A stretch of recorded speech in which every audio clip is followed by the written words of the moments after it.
Allez, c'est parti. Bonjour à tous et bienvenue sur Génération 1N2, votre laboratoire du loto-foot en temps réel.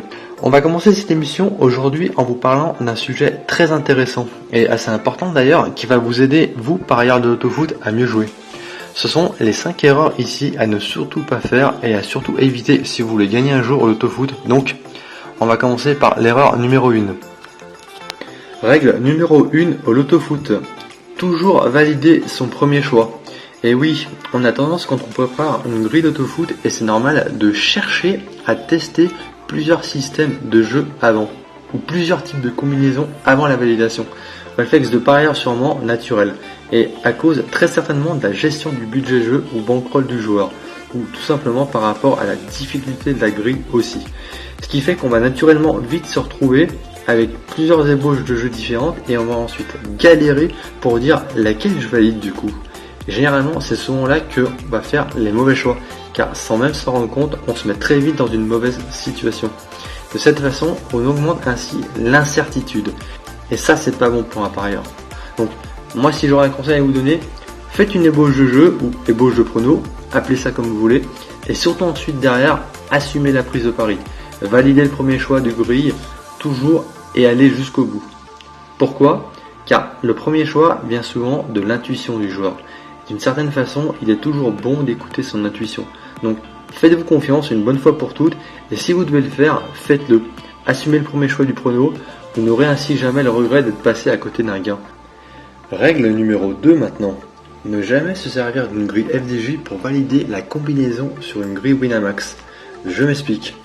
Je parle ici d'un cas de figure très précis. Vous avez envie de jouer une grille d'auto-foot FDJ, et vous allez donc naturellement l'étudier avec un logiciel réducteur de type PronoFoot Expert Plus, car vous savez que celui-ci vous donne plus d'infos, et pour moi c'est déjà un bon réflexe.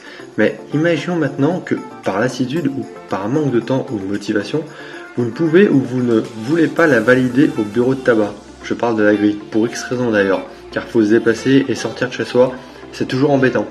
À cause de ça, vous allez alors avoir le mauvais réflexe de prendre la combinaison qui aura été étudiée avec votre logiciel sur la grille FDJ pour ensuite la valider sur le site de votre bookmaker en ligne, comme Winamax ou NetBet, en vous disant que ça passera. Avantage, ici, égale pas besoin de sortir de chez soi, on l'a dit et on le redit. Mais ici, faites très attention aux grilles Winner, car j'ai remarqué un truc, et c'est qu'il y aura souvent 1 ou 2 matchs d'écart avec la grille FDJ. Je sais pas pourquoi ils font ça, mais c'est comme ça. Sûrement pour des raisons d'exclusivité, pour des raisons de timing. Bref, à cause de ce match d'écart, ça risque sûrement de flinguer toute votre étude de jeu ou votre grille, vu qu'un match change, donc la combinaison changera aussi forcément. Sauf coup de bol. Donc, no bet ici. Ou triplage du match différent s'il faut, mais quoi qu'il arrive, restez vigilant. Gagner au loto-foot se joue souvent sur des détails, et la moindre erreur se paye cash. Il serait donc dommage d'avoir négligé ce type de paramètres, qui au départ paraît pas méchant, et pourtant ça change tout le travail du pronostic. Et c'est ce type de choses ou de comportement qu'on souhaiterait éviter, et qui peut-être pourrait vous faire passer à côté d'un 6 ou pire d'un gros 7. Donc en bref, si vous devez étudier une grille avec un logiciel réducteur, si la grille a été étudiée et filtrée pour être jouée sur FDJ, validez-la sur FDJ. Si par contre elle a été étudiée pour être jouée sur Winamax, validez-la sur Wina. C'est aussi simple que ça. Règle numéro 3. Ne pas mettre tous ses œufs dans le même panier. Je m'explique. Voilà une règle intéressante. On a souvent envie quand on joue de valider plusieurs combinaisons. Et parfois on va partir en utilisant les mêmes doubles ou mêmes bases pour construire les mêmes types de systèmes. Mais c'est une erreur de faire ça, car si vous voulez augmenter vos chances de gagner, il faudra éviter naturellement, si vous devez jouer seul ou à plusieurs, de valider la même combi. Quand je parle de même type de combinaison, j'inclus les doubles ou les bases, ce qui veut dire que vous devez faire des jeux qui vont un peu à l'opposé du style viser une grille logique, puis faire un autre jeu en une sorte de placement en visant une grille semi-explosive, et pourquoi pas tenter une grille explosive. Ce qui veut dire que vos doubles ou vos bases ne seront jamais les mêmes.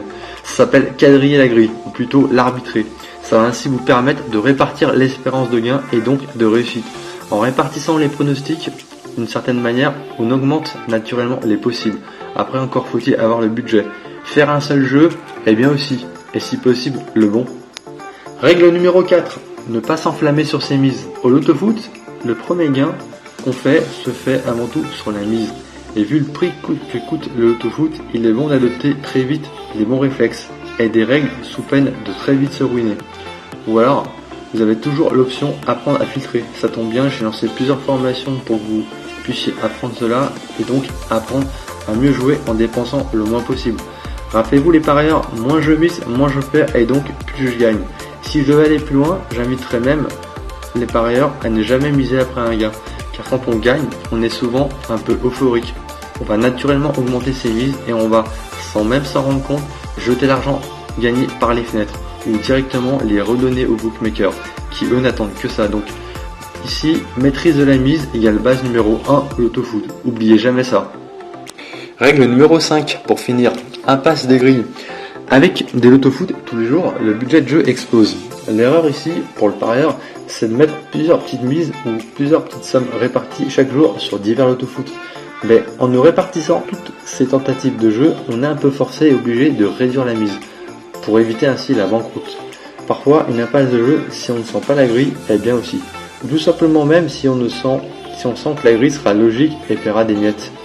Et au final, cette attitude semble être un détail et pourtant cette simple action va vous permettre d'économiser de l'argent et de faire en sorte de faire une sorte d'épargne de mise.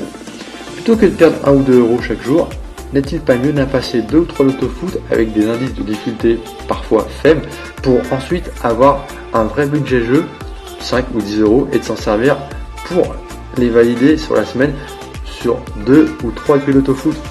On va concentrer ce budget pour finir dans les rangs et parfois peut-être dans l'espoir de taper le 7. Voilà 5 règles de bon sens que tout parieur qui se respecte selon moi devrait tenir. Après, chacun joue comme il veut. Personne n'a la science infuse ici. Mais c'est toujours intéressant d'avoir les astuces des uns et des autres et on est là avant tout pour partager des idées et pour donner des conseils. Alors, partagez cette vidéo, abonnez-vous et à bientôt sur G1 2. Ciao.